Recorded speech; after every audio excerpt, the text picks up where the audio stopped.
Hi, my name is Annie Osteen, and I chose to study type 1 diabetes mellitus because my brother David, a 6-year-old male smoker, has diabetes. As you can see, David has a lot of complications due to his type of diabetes, which we will discuss later on.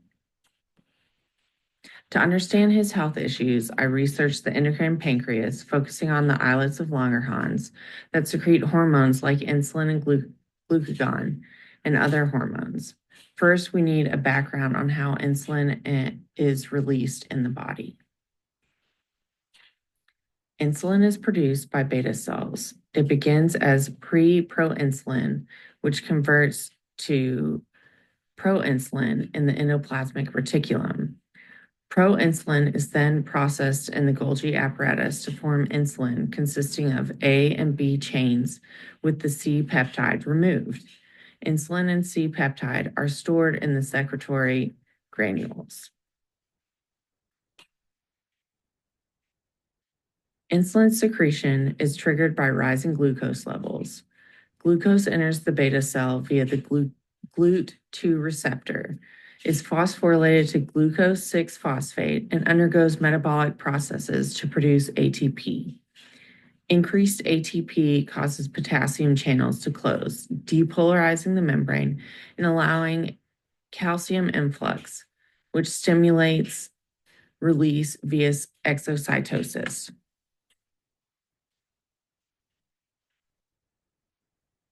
Type 1 diabetes affects about 3 in 1,000 people in the U.S. It's an autoimmune disorder where the T cells attack beta cells due to a genetic predisposition and environmental triggers.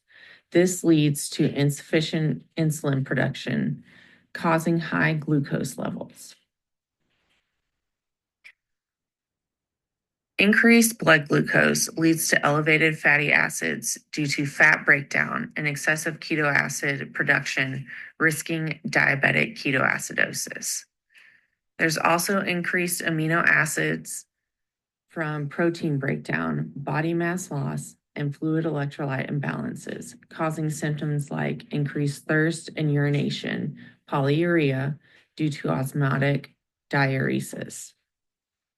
A lack of insulin causes potassium to exit cells, resulting in hyperkalemia.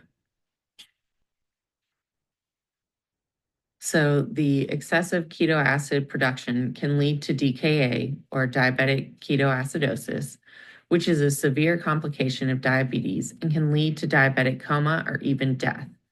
The increase in blood fatty acid concentration from increased lipolysis of fat can accumulate in nerve cells and cause inflammation of oxidative stress, leading to diabetic neuropathy. We talked about polyuria and thirst already, which with the kidneys overworking can lead to diabetic nephropathy.